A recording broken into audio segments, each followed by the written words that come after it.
Last ভিডিওতে যে বাঙালি থালির খোঁজ দিয়েছিলাম সেটা তোমরা এতটাই পছন্দ করেছো বলে আজ সেরকমই আরেকটি চিপেস্ট বাঙালি থালির সন্ধান দিতে চলেছি। ভিডিওতে এখন যাদের ছবি দেখলে তারা যে কোনো বাঙালির কাছেই সুপরিচিত।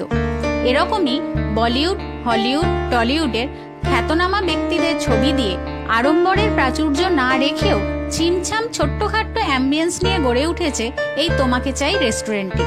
অ্যাড্রেস, কন্ট্যাক্ট নাম্বার ডেসক্রিপশন বক্সে দিয়ে দিলাম, চেক করে নিও। আর তার সঙ্গে অবশ্যই চ্যানেলটিকে সাবস্ক্রাইব করে পাশে থাকা বেল আইকনটাও প্রেস করে দিও। এই রেস্টুরেন্টের সন্তোষপুর ব্রাঞ্চের একটা ভিডিও চ্যানেলে আপলোড করা আছে, চাইলে দেখে নিতে পারো। ডেসক্রিপশন বক্সে সেটারও লিংক দেওয়া আছে। এবার মেনু কার্ডটা ভালো করে দেখে নেওয়ার পালা।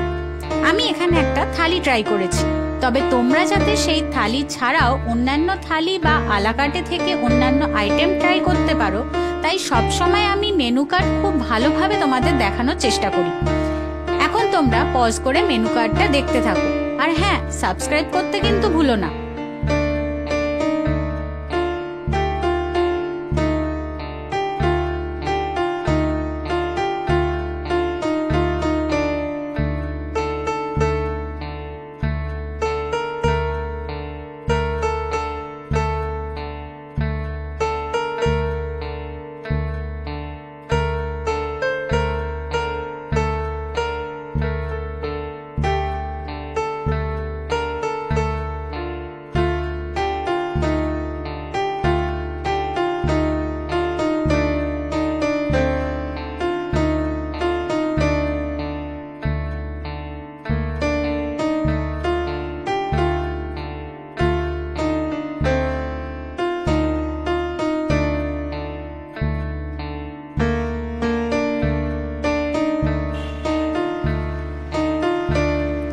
এবার আসি খাবারের কথায়।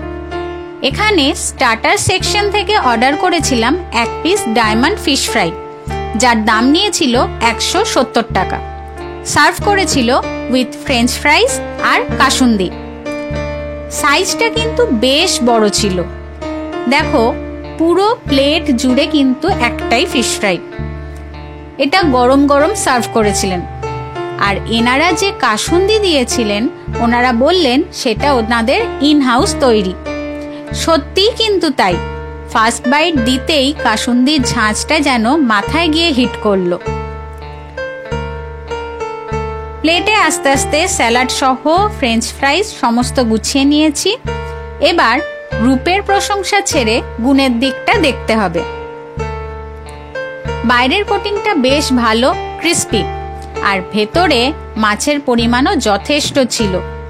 বেশ ধনেপাতা, কাঁচা লঙ্কা দিয়ে যে মাছটা ম্যারিনেট করা ছিল তার স্বাদ কিন্তু বোঝা যাচ্ছিল।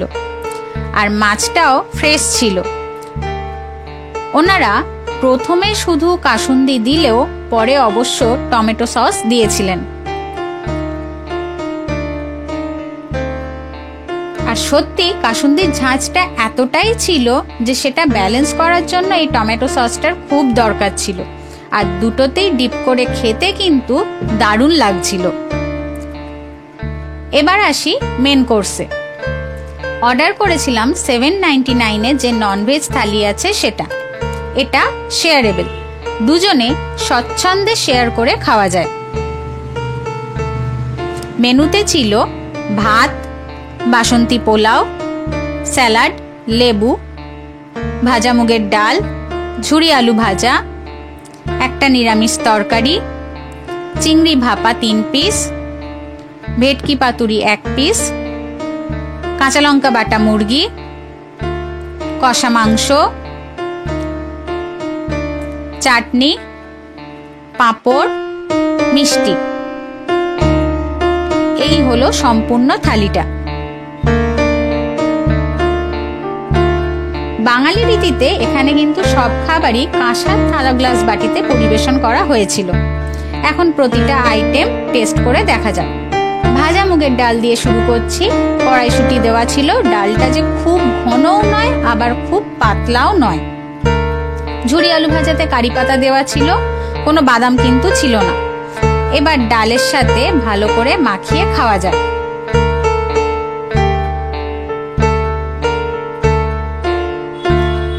এক্সট্রাঅর্ডিনারি যে যে খুব দারুণ সেরকম কিছু খেতে সেরকম না, তবে নর্মাল ভালো খেতে।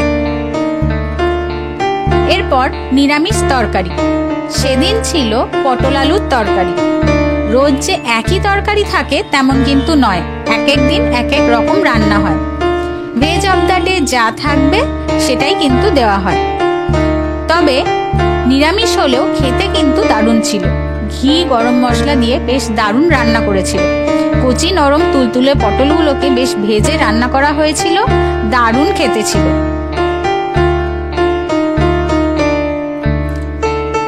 এরপর ট্রাই করছি চিংড়ি ভাপা। বেশ ঘন সর্ষের গ্রেভি ছিল।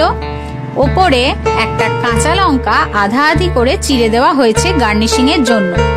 মেনুতে যদিও ছিল চিংড়ি ভাপা 3 পিস, কিন্তু সেটা হয়তো অন্য দিন বড় চিংড়ি হলে তাই দেওয়া হয়। সেদিন ছোট চিংড়ি প্রায় 8-9 পিস ছিল। আমার কিন্তু এটা বেশ পছন্দ হয়েছে, কারণ চিংড়িগুলোর খোসা ছাড়ানো ছিল, তাই খাওয়ার সময় নির্ঝঞ্ঝাটে খাওয়া গেছে। চিংড়িগুলো বেশ ফ্রেশ ছিল। সর্ষে বাটার একটা দারুণ ফ্লেভার, হালকা ঝাল, সব মিলিয়ে দারুণ কিন্তু রান্না হয়েছিল। এর স্বাদ মুখে লেগে থাকবে তা বলতে পারি। এরপর ছিল ভেটকি পাতুরি। সুন্দর কলাপাতায় মুড়ে যেমন সার্ভ করে সেরকমই ছিল।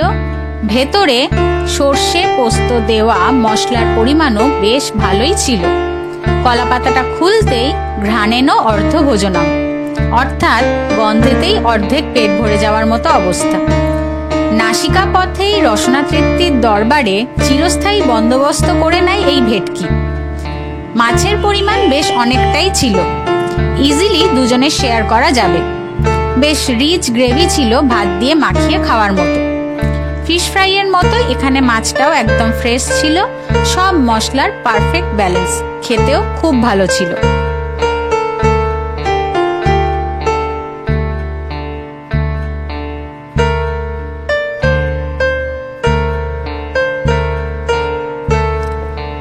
এরপর আসছি কাঁচা লঙ্কা বাটা মুরগিতে। এখানেও একটা কাঁচা লঙ্কাকে অর্ধেক করে চিড়ে গার্নিশ করা হয়েছে। এতক্ষণ পর্যন্ত ট্রাই করছিলাম ভাত দিয়ে। এবার চিকেন আর মাটন ট্রাই করব বাসন্তী পোলাও দিয়ে। 2 পিস বেশ বড় সাইজের চিকেন ছিল। সবুজ রঙের এই গ্রেভিটার গন্ধতে সুন্দর একটা কাঁচা লঙ্কার ফ্লেভার ছিল, আর বেশ ঘন গ্রেভি ছিল। একটা বড় সাইজের লেগ পিস আর একটা মিডিয়াম সাইজের পিস ছিল। ভালো সেদ্ধ হয়েছিল। ফ্লেভারটা চিকেনের ভেতর পর্যন্ত কিন্তু গেছিল। বেশ জুসি আর ফ্রেশ। নাম অনুযায়ী কিন্তু স্বাদে যে খুব ঝাল তা একেবারেই নয়, পারফেক্ট ব্যালেন্স, দারুণ খেতে ছিল। মিষ্টি বাসন্তী পোলাওয়ের সঙ্গে তো দারুণ কম্বিনেশন। এরপর ট্রাই করছি বাসন্তী পোলাওয়ের সঙ্গে মাটন কষা। আমি যদিও মাটন ভালো খাই না, তোমাদের দেখানোর জন্য জাস্ট ট্রাই করছি। 2 পিস বেশ ভালো সাইজের মাটন ছিল। যারা মাটন লাভার তারা দেখেই বুঝতে পারবে। রিচ থিক লাল লাল কষা একটা গ্রেভি দিয়েছিল, আর মাটনটাও কিন্তু এখানে খুব ভালো সেদ্ধ হয়েছিল। দেখো হাত দিতেই কিন্তু সহজে ছেড়ে যাচ্ছিল। আর গরম গরম সার্ভ করা হয়েছিল, ওই জন্য আমি ভালো করে ছিঁড়ে তোমাদের দেখাতেও পাচ্ছিলাম না, কিন্তু খেতে কিন্তু খুবই ভালো ছিল। মিষ্টি বাসন্তী পোলাওয়ের সঙ্গে টোটালি ডিফারেন্ট চিকেন আর মাটনের প্রিপারেশন দারুণ লেগেছিল।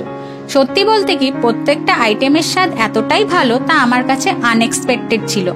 এতটাও আশা করে যায়নি। খেয়ে বলতে পারি রসনা তৃপ্তি একেই বলে। এবার শেষ পাতে চাটনি পাঁপড় ভাজা, নর্মাল যেরকম খেতে হয় সেরকমই ছিল।